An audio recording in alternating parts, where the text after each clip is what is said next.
Gold, trusted gold buyers. మీరు తాకట్టు పెట్టిన బంగారాన్ని విడిపించి ఈ రోజు ఉన్న మార్కెట్ ధరకు కొనబడను.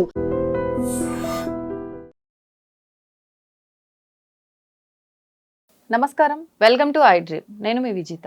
ప్రస్తుతం మనతో పాటు ఉన్నారు డాక్టర్ హరీష్ తెన్నేటి. ఇప్పుడు వారితో మాట్లాడి మంచి విషయాలు తెలుసుకుందాం. నమస్తే అండి. నమస్తే మా.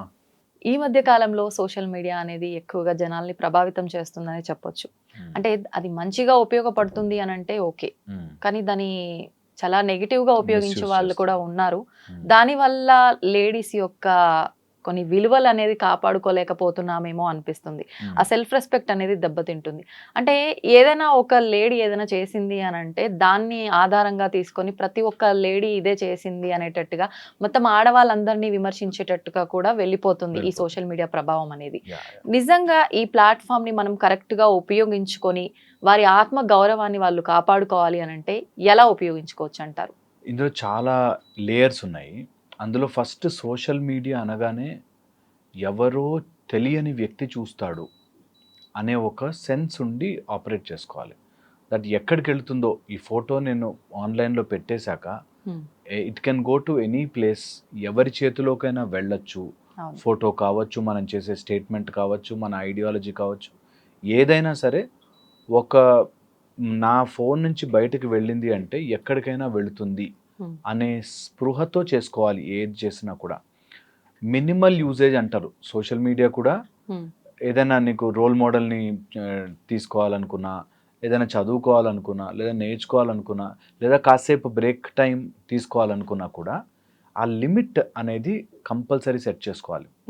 ఇందులో ఈ సోషల్ మీడియాలో ముఖ్యంగా లేడీస్కి వచ్చే ప్రాబ్లమ్స్లో కొన్ని ఈ మధ్య బాగా దాని మీద రీసెర్చ్ జరిగి చెప్పింది ఏంటంటే అన్ఇమాజినబుల్ బ్యూటీ స్టాండర్డ్స్ అయిపోయాయి. అంటే వాళ్ళు ఇలా ఉంటేనే అంత బ్యూటీ ఉంటుంది, ఇలాగ మేకప్ చేసుకుంటేనే, ఇలాంటి బట్టలు వేసుకుంటేనే, ఇలా కొనుక్కుంటేనే, ఇలాంటి చెప్పులే, ఇలాంటి నెక్లెస్లే అనేటట్టుగా అన్రియలిస్టిక్ బ్యూటీ స్టాండర్డ్స్ ఒకటి. సో నేను అలా లేకపోయేసరికి నేను వీక్గా ఉన్నాను, నేను అంత స్టాండర్డ్లో బ్రతకట్లేదు అనే ఒక ఇన్ఫ్లుయెన్స్ చేస్తుంది సోషల్ మీడియా. సెకండ్ వచ్చేసి హెరాస్మెంట్ అండ్ బుల్లింగ్కి ఛాన్స్ ఎక్కువ ఉంటుంది. ఎవరి చేతిలో పెడుతుందో తెలీదు. అండ్ అన్సీన్ పీపుల్ కమెంట్ చేసే ఛాన్స్, అన్సీన్ పీపుల్ దాన్ని మిస్యూజ్ చేసుకునే ఛాన్స్, హెరాస్ చేసే ఛాన్సులు ఎక్కువ అవుతుంటాయి. కాబట్టి అది ఒకటి ఆలోచించుకొని కేర్ఫుల్గా ఉండాలి. బికాజ్ ఎవరైనా ఏదైనా చెప్పేయచ్చు, ఏదైనా కమెంట్ పెట్టేయచ్చు అనేటట్టుగా అయిపోతుంది. నెక్స్ట్ వచ్చేసి సొసైటల్ ప్రెషర్స్ కోసం వీటన్ని ఉండాలి. నేను ఒక నిజంగా ఒక ఎగ్జాంపుల్ చెప్తాను. కొన్ని రోజుల తర్వాత మనకి ఎట్లా అయిపోతుందంటే నువ్వు సోషల్ మీడియాలో ఏమైనా పోస్ట్ చేయకపోతే నువ్వు మెంటల్లీ ఏదో ప్రాబ్లం ఉన్నట్టు లెక్క అయిపోతుంది. అండ్ చాలా మంది అడుగుతారు కూడా, ఏంటి ఈ మధ్య పోస్ట్ చేయట్లేదు, మీ భార్యాభర్తలు ఇద్దరు బాగానే ఉన్నారా, డైవర్స్ ఏమైనా అవుతుందా అని అనుకుంటారు. అలాగా పీపుల్ థింక్ నీకు సోషల్ మీడియాలో చూపించేదంతా రియాలిటీ అని అనుకుంటారు. మీడియాలో బయట మనకు పెట్టిన దాంట్లోనేమో చాలా బ్యూటిఫుల్గా ఉంటూ యాక్చువల్గా రియాలిటీ ఇంట్లో గొడవ పడే వాళ్ళు ఉంటారు. సో బయటకు మాత్రం ఫోటోలకి వాటికి మాత్రం నీట్గా రెడీ అయి ఉండి ఆ ఫంక్షన్లో వాటిలో గొడవలకే సమయం సరిపోదు. అలాగ కూడా ఉండే chance, misuse and miss directional వేలు వెళ్ళిపోయే ఛాన్స్ ఉంటుంది. సో రాంగ్ డైరెక్షన్లో చూపిస్తుంటే అది ఎవరైతే యంగ్ అమ్మాయిలు, యంగ్ స్టర్స్ ఎవరైతే వస్తున్నారో వాళ్ళకి they think that is world, అది రియల్ లైఫ్ ఏమో అని అనిపించేటట్టుగా అయిపోతుంది. దీంతో ఇంకొక ప్రాబ్లం ఏంటంటే more confirmation from the media వచ్చేస్తుంది. అంటే నా ఫోటోకి ఎవరైనా లైకులు కొడుతున్నారా లేదా, ఎందుకు కొట్టట్లేదు అంటే నేను ఏమైనా వీక్ ఉన్నానా, బికాజ్ నేను సరిగ్గా రెడీ అవ్వలేదా, బికాజ్ నాకెందుకు లైక్స్ రావట్లేదు అనే దాంట్లో కూడా వెళ్ళే ఛాన్స్ చాలా ఉంటుంది. కంపేర్ చేసుకోవడం కూడా ఎక్కువైపోయింది. ఫలానా వాళ్ళకి ఇన్ని వ్యూస్ వస్తున్నాయి, మరి నాకు రావట్లేదు, ఎక్కడ లోపం జరుగుతుంది, ఇది పెద్ద సమస్య అయిపోతుంది. ఇది కంపారిజన్ అండ్ జెలసీ రెండు కలిసి వస్తాయి అక్కడ. సో ఇలా కంపారిజన్ అండ్ జెలసీ వచ్చినప్పుడు అది ఎంత ఎక్స్ట్రీమ్ కైనా వెళ్ళే ఛాన్స్ ఉంటుంది. దానికోసం ఏదైనా చేయడానికి నా దగ్గరకు ఒక అమ్మాయి కౌన్సిలింగ్ కోసం వచ్చినప్పుడు షీ వాజ్ టెల్లింగ్, నేను అంతా చాలా బాగా చేస్తానండి, నేను ఎంత బాగా రెడీ అవుతాను, నన్ను చూసి నా ఫ్రెండ్ కాపీ కొట్టి ఆమెకు ఎక్కువ వ్యూస్ వచ్చాయి, ఆమెకు ఎక్కువ ఫాలోవర్స్ అయిపోయారు, నేనేమో అంత ఫాలోవర్స్ తెచ్చుకోలేపాను, కానీ ఐడియా మాత్రం నాదే, చేసేదంతా నా దగ్గర నుంచి కాపీ కొట్టింది, అందుకని నేను డల్ అయిపోయాను, డిప్రెషన్లోకి వెళ్ళిపోయాను, నేను ఆమె వదులుదామన్నా ఆమె నన్నే కాపీ కొట్టేస్తుంది, నేను ఆ రోజు రెడ్ డ్రెస్ అనుకుంటే ఆమె రెడ్ డ్రెస్ అనుకుంది, నేను ఇలా అనుకుంటే అలా అనుకుంది, నన్ను ఎందుకు కాపీ కొడుతుందండి, ఆ. నన్ను ఎందుకు కాపీ కొడుతుంది, మీరు కాల్ చేసి మాట్లాడండి. సో పాయింట్ ఇస్ అంత దాని లోపలికి ఇరుక్కుపోతారు, that they will not be able to come out of it. Okay, అసలు ఇక్కడ ప్రాబ్లం ఏంటంటారు? ఈ అమ్మాయిని కాపీ కొట్టడం ఆ అమ్మాయి తప్ప, లేదు అసలు ఈమె ఓపెన్ గా ఆ అమ్మాయికి కాపీ కొడుతుందని తెలిసినా చెప్పటం ఈ అమ్మాయి తప్ప, ఎలా తీసుకోవచ్చు అంటారు ఇక్కడ? రెండు కూడా ఇంపార్టెంట్ ఇందులో. ఫస్ట్ వచ్చేసి ఉమ్, నేను ఒకటి మీడియాలోకి వెళుతూ ప్రొజెక్ట్ చేసినప్పుడు ఎవడు అలాంటి చేయకూడదు, నేను ఒక్కడనే యూనిక్ గా చేయాలి అనుకోవడం తప్పు. ఉమ్, ఎవరైనా చేయొచ్చు. ఇప్పుడు నేను చెప్పే మాటలు ఇంకెవరైనా కూడా మంచి విధంగా చెప్పుండొచ్చు. ఉమ్, ఓకే, నేనే యునీక్, నేనే గొప్పగా, నన్ను ఒక్కడనే ప్రైజ్ చేయాలి అనుకోవడం మైండ్ సెట్ రాంగ్. ఆ, ఓకే, సో నేను ఒక్కడనే గ్రేట్, ఇంకెవ్వరికి ఉండదు అనేది రాంగ్. wrong. రెండోది, మన మీద మనకి ఇల్యూజన్ ఎలా ఉంటుందంటే, ఉమ్, నన్ను చూసి వాళ్ళు కాపీ కొట్టేస్తున్నారు, నాకు ఇది ఎప్పుడో తెలుసు. ఇలా చాలామంది నా సినిమాలు ఆల్రెడీ నేను అనుకున్నాను సినిమాలో రియల్ లైఫ్లో వచ్చేసాయి, వాళ్ళు తీసేశారు, నా ఐడియా కాపీ కొట్టేశారు అనే వాళ్ళు చాలామంది ఉన్నారు. ఉంటారు.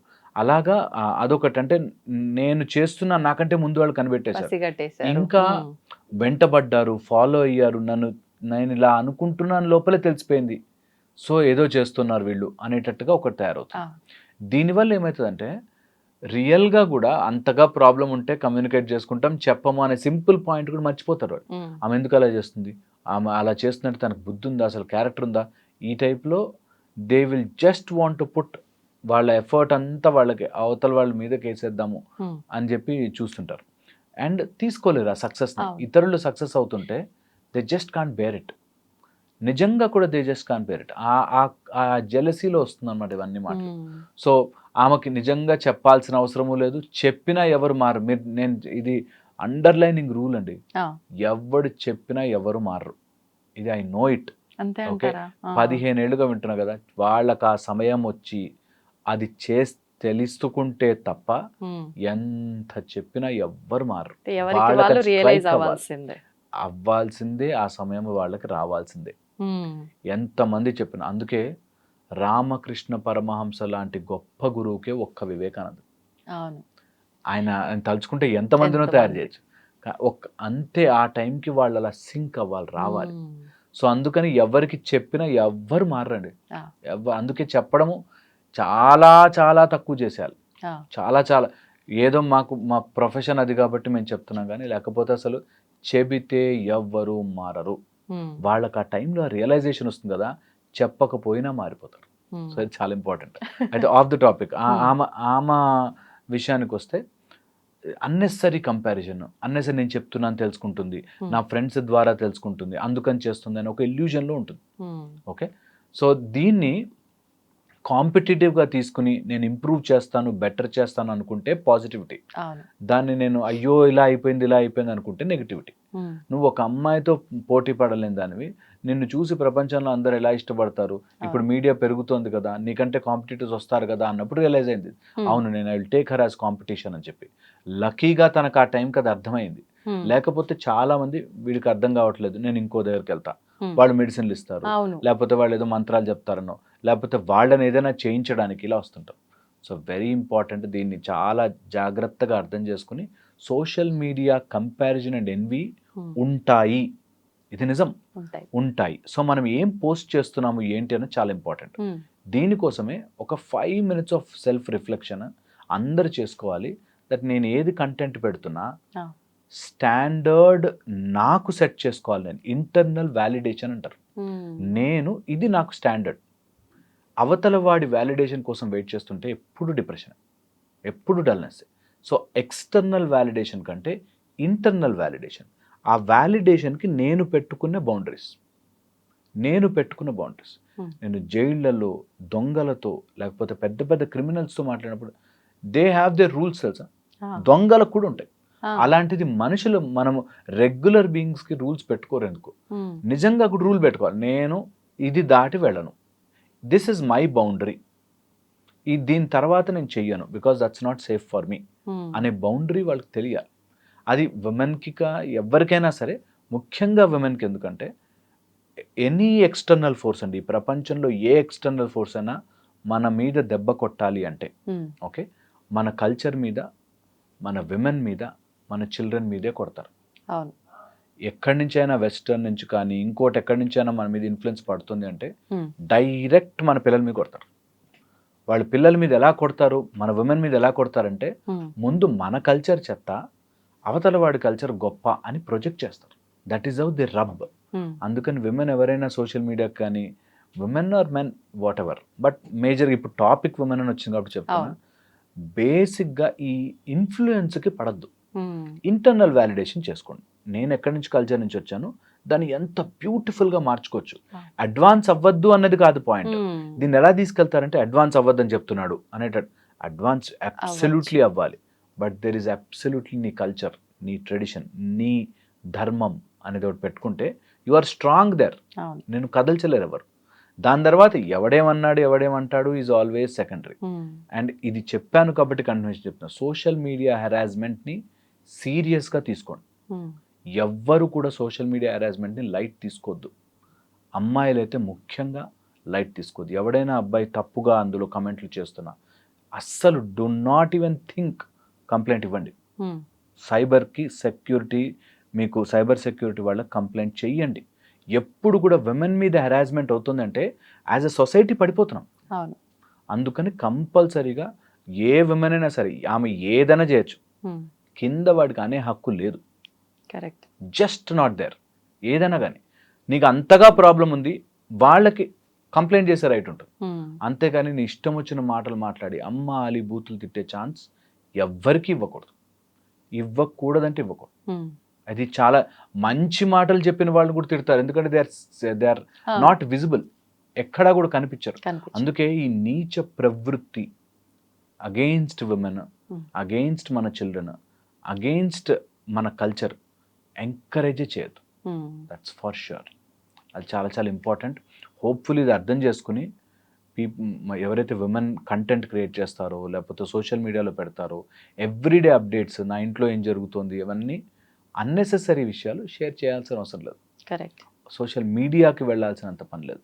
యువర్ పర్సనల్ ఈజ్ పర్సనల్, ఏదైనా జాబ్ ఈజ్ జాబ్. ఆ రెండు డిఫరెన్సియేషన్ అందరికీ తెలిస్తే social media is a good thing. అందరూ వాడుకోవాలి.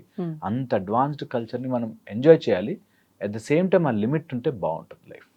హోప్ఫుల్లీ ఇది అర్థం. ట్రూ వర్డ్స్ నిజంగా మీరు చెప్పింది. ప్రతి ఒక్కరూ ఎవ్రీడే ఏం జరుగుతుంది, ఫస్ట్ ఆ జరిగే ప్రోగ్రామ్ కొంచెం సేపు ఆగినా పర్లేదు కానీ నేను ఈ అప్డేట్ ఫస్ట్ ఇన్స్టాలో కానీ స్నాప్లో కానీ ఇవ్వాలి. ఇచ్చిన తర్వాత మిగతా కాన్సెప్ట్ అంతా ముందుకెళ్తుంది. ఈ పోకడ ఎక్కువగా ఉంది. కాస్త దీన్ని చేంజ్ చేసుకుంటే మీరు అన్నట్టుగా చాలా బాగుంటుంది. థ్యాంక్ యూ అండి. Thank you very much.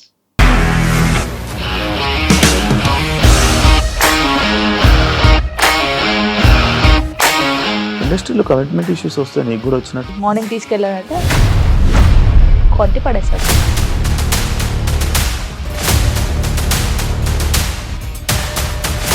ఒక్కళ్ళు కూడా చూడలేదు ఈ సినిమా అని చెప్పడానికి కూడా చాలా ధైర్యం కావాలి. అది నిజం కదా, దాంట్లో ధైర్యం ఏంటి? ఇది నెక్స్ట్ డే ప్లేట్ మార్చేస్తే తప్పు కదా. As of now we're comfortable this అని నేను అనుకుంటున్నాను. రష్మిక గారిది మీది ఒకే ఊరు అంట కదా? నీకు కోపం వచ్చిందంటే బాగా తిట్టేత్తరా? తిట్టేద్దామండి. నిజంగా గేమ్ ని ఎలా చేంజ్ చేయగలిగారు? ఏపీఎస్ఎఫ్సి వాళ్ళకి 6 నెలల్లో నేను 6 లక్షలు కట్టా. బిజినెస్ చేయాలనుకుంటే it is as difficult as riding a tiger.